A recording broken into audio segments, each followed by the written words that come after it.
Simba es un proyecto gratuito de promoción de la lectura. Ayúdanos a que nuestros libros lleguen a más gente compartiendo lecturas en las redes sociales. Si puedes y quieres, también puedes hacer una donación para mantener el proyecto y posibilitar que nuestra biblioteca siga creciendo.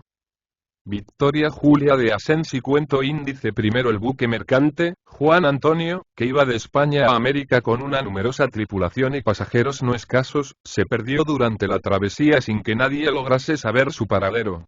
¿Habían muerto todos los hombres que llevaba a bordo? No quedó sobre esto la menor duda cuando transcurrieron algunos meses y se vio que ni uno aparecía. El capitán era una persona muy estimada y conocida por su experiencia y su valor. ¿Qué habría ocurrido para que tuviese su viaje tan mala fortuna? Se habló de una horrible tormenta, se imaginó un incendio, se inventaron 100 historias a cual más absurdas. Que había caído en poder de un pirata y en fin, lo cierto es que no pocas familias vistieron luto a consecuencia de aquella espantosa desdicha. Entre los pasajeros iba un joven que por vez primera se separaba de sus padres y hermanos, que había acabado con lucimiento 2 carreras y que no llevaba al nuevo mundo más objeto que el de estudiar aquella tierra desconocida para él. Llamábase Gerardo Ábalos, y se había captado las simpatías de cuantos le trataban, por su ameno trato y excelente carácter. Convencidos los padres de que el mar había servido de tumba a su hijo, elevaron a la memoria de este un sencillo mausoleo que rodearon de plantas, y la tristeza reinó para siempre en su hogar. Mucho tiempo después, cuando ya se habían casado los otros hijos y vivían solos los 2 ancianos, un hombre solicitó con empeño verlos y logró ser al cabo recibido. Parecía un pescador por su traje y por su traza, y se mostró muy turbado al hallarse en presencia de los 2 señores. Instado por ellos a hablar, se expresó de este modo: hace menos de un mes, encontré en el mar una botella perfectamente cerrada, que supuse contendría algún licor y que se habría perdido en algún naufragio. La abrí al verme solo en mi casa y contenía un rollo de papeles muy finos, escritos con letra menuda y dirigidos a ustedes. Su lectura no tenía interés para mí. El que había trazado esas líneas y hablaba desde un país desconocido con sus padres, rogaba encarecidamente al que encontrara la botella que la trajera aquí, donde sin duda sería espléndidamente recompensado. Soy pobre y vengo a vender estos pliegos que considero, si no de utilidad material, de alguna importancia para ustedes. Los 2 ancianos se conmovieron al ver la letra de su hijo perdido y pagaron más que se les había exigido, sin titubear. El pescador desapareció enseguida, y al quedarse solos los 2 viejos, no tuvieron más afán que el de enterarse del contenido de aquellos pliegos. No sin dificultad los leyeron repetidas veces, llamando después a los hermanos de Gerardo para enterarles de tan singulares sucesos. El manuscrito del náufrago, decía así: y cuánto hemos luchado con las olas. ¡Qué capitán tan valiente! ¡Qué tripulación tan admirable! No he visto una tormenta semejante nunca. Lejos de todo puerto, sin ningún buque próximo, teníamos forzosamente que perecer. El nuestro se iba a pique por momentos. Los botes donde se arrojaban los pasajeros con desesperación, desaparecían pronto en el revuelto mar. Recuerdo que me hacía una tabla y que perdí el conocimiento. ¿Qué pasó después? No puedo sino hacer conjeturas. Sin duda una ola me lanzó a unas peñas, donde me herí ligeramente y en las que me hallé casi desnudo, rendido, calenturriento, sintiendo el doble martirio del hambre y de la sed. Me incorporé, dirigí mis miradas al océano apaciguado ya, y no vi los restos del Juan Antonio, que debía haberse sumergido por completo. Era indudablemente el solo náufrago salvado. ¿Qué iba a ser de mí?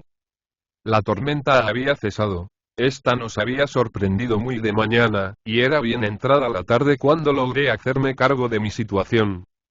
¿Hacia qué punto me encontraba? ¿Había alguna hospitalaria tierra cerca de allí? ¿Hallaría quien me socorriese? No sin dificultad conseguí levantarme, y caminando muy despacio, subí por las peñas. Estando a bastante altura vi que al lado opuesto había un paisaje encantador, una isla de verdura con magníficos árboles, bellos arbustos y preciosas y variadísimas flores. Aquel ignorado Edén, a pesar de su hermosura, no dejó de entristecerme, porque parecía inhabitado. Casi arrastrándome, bajé a él y vi en algunos de sus árboles y al pie de estos, desconocidos frutos que mitigaron mi sed y reanimaron mis desfallecidas fuerzas. La isla no parecía grande, pero no la pude recorrer aquel día porque era tarde, temía me sorprendiese la noche y además estaba muy cansado. Busqué un sitio donde pudiera dormir y encontré un lecho de césped. Cerré los ojos y permanecí en profundo reposo hasta la mañana siguiente.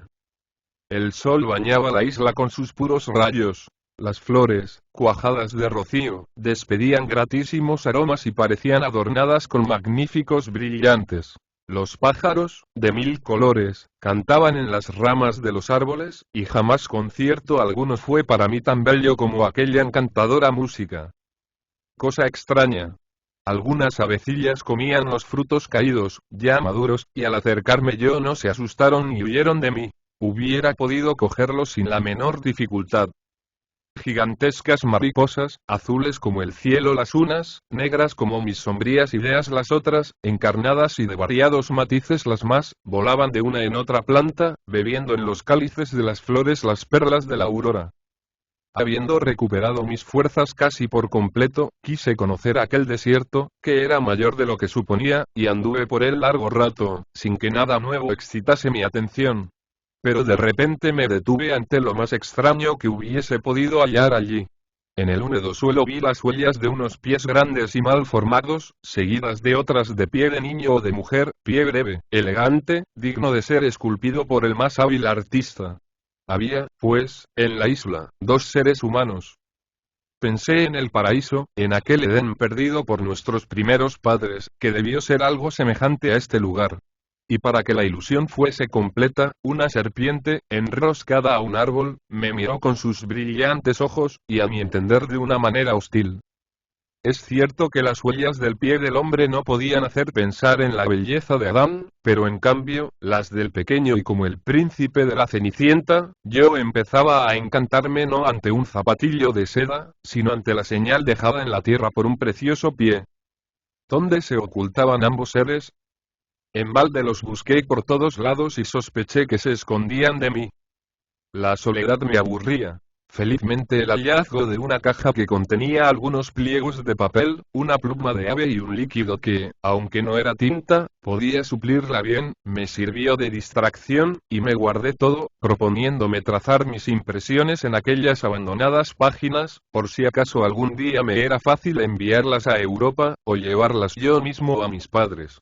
Aquellas líneas, sin embargo, las he roto después. El estado de excitación en que me hallaba, el hambre y la sed que sufrí, mis luchas con inmundos reptiles, no me permitían escribir con orden ni concierto y solo muchos días después, empecé estas memorias destinadas al mismo objeto, pero trazadas bajo una más grata impresión.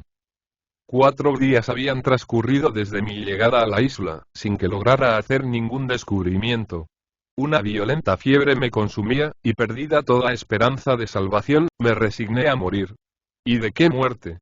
En aquel paraje había caza que yo no podía matar para mi sustento, porque no tenía armas. Veía en el mar peces, para coger los cuales no tenía redes. Me moría de sed, y aquella agua salada que bebía en mi mano no hacía sino aumentarla de una manera cruel. Ya no tenía fuerzas para moverme, y en aquel lecho de césped, donde me eché la primera noche, me acosté también para dormir el sueño eterno. Di un mudo adiós a mis padres, a mis hermanos, a mis amigos. Pensé en mis ilusiones desvanecidas, en mis irrealizables esperanzas y ambiciones que me habían separado de los seres que amé y me amaron en la tierra y cerré los ojos pensando que no volvería a abrirlos jamás. La noche estaba hermosa y despejada, la luna iluminaba el paisaje, cantaban los pájaros y las flores me enviaban sus mágicos perfumes. De repente creí escuchar rumor de pasos, pero de pasos que se recataban, y una sombra se divisó a corta distancia que fue acercándose a mí lentamente. Un rostro se inclinó sobre el mío, le miré y vi una figura encantadora, con cabellos castaños, largos y flotantes, ojos claros, delicada frente, boca de grana. Los rizos rozaron mis labios y los besé. Llevaba un traje masculino de pieles y plumas, un verdadero traje de salvaje, que completaban un arco echado a la espalda y un carcax con flechas. «Víctor», gritó una voz a lo lejos. «Padre». contestó el ser que me miraba. Oh, desencanto. Mieva era un niño o más bien un adolescente. En aquel paraíso faltaba el mejor ornato, la mujer. ¿Qué haces? Repuso el padre. Ver si se ha muerto ya de hambre el forastero. Está ahí. Seguramente. ¿Muerto? No, vivo. ¿Respira? Sí, contestó riendo, respira y besa. El padre, alarmado, se acercó a mí, yo volví a cerrar los ojos y procuré no moverme. Como todos. Murmuró, sin que entendiera el significado de sus frases. Si no quiero tener graves disgustos, será preciso que me libre de él. No le mates, padre, dijo el niño con su dulce voz. ¿Por qué? Preguntó el viejo, preocupado. Porque es joven y bello y porque me es simpático. ¿A ti? No lo extrañes, prosiguió Víctor, no he tenido un amigo jamás, tú eres ya viejo para acompañarme, este pobre náufrago vendrá a cazar conmigo, tenderemos juntos nuestras redes, nos haremos mutuas confidencias, él explicándome lo que ha visto más allá de estos mares, yo contándole mis sueños. No puede ser. Tú dices que no vivirás muchos años, continuó el adolescente, y que yo no podré salir nunca de aquí, porque estamos en un oasis en medio de un desierto de agua. ¿Qué quieres que haga solo cuando tú me faltes? 14 años hace que estamos aquí, y este es el primer hombre que llega a la isla. Acógele como hermano y ofrécele tu leal hospedaje. Esto era dicho en correcto castellano y el viejo respondía en la misma lengua. Indudablemente me hallaba entre dos compatriotas míos. Había jurado que no verías a un hombre jamás, murmuró el padre. Dios te hace faltar al juramento y no tu voluntad. Vamos, sé complaciente, déjame darle de beber. El niño se arrodilló a mi lado y me presentó una redoma hecha de una extraña raíz. La acercó a mis labios y yo, dejando ya el disimulo, bebí con avidez. No sé lo que era aquel líquido, pero lo encontré delicioso. Víctor me contemplaba con infantil curiosidad, mientras su padre, triste y pensativo, fijaba en nuestro grupo una distraída mirada. Debía ser bastante viejo. Tenía los cabellos y la larga barba de una blancura deslumbradora, e iba vestido igual que el adolescente. ¿Cómo se llama esta isla? Le pregunté. Victoria, contestó el anciano. Pertenece a Inglaterra. No, es mía y le he dado el nombre de mi hijo. Ah. ¿Es de usted? Nadie conoce este lugar más que los tres. La casualidad nos trajo a esta tierra hace 14 años, de igual modo que a usted hace 4 días. Me era grato nuestro aislamiento, pero ya que está aquí que Víctor se interesa por usted, viva, pero ojalá no tengamos nunca que arrepentirnos, usted de haber llegado, ni de haberle recibido yo. Salvada mi existencia, gracias a la intercesión del mancebo, fui curado por su padre, pero no me dieron un asilo en su morada.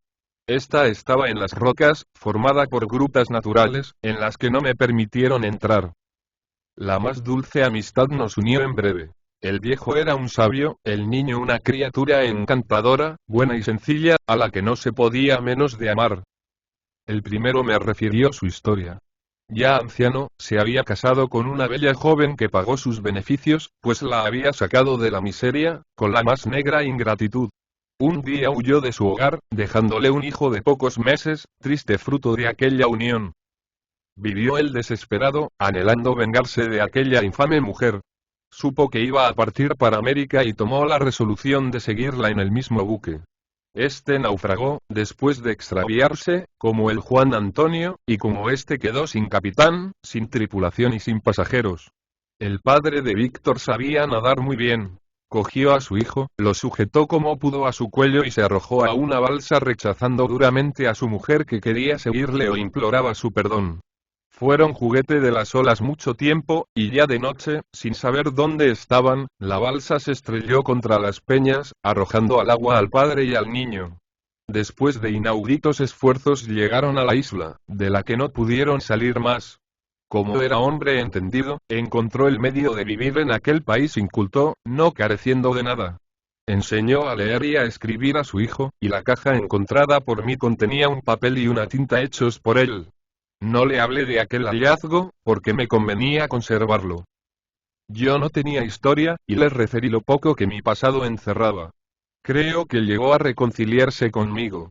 Sin embargo, notaba siempre en él algún recelo y mi amistad por Víctor le contrariaba vivamente.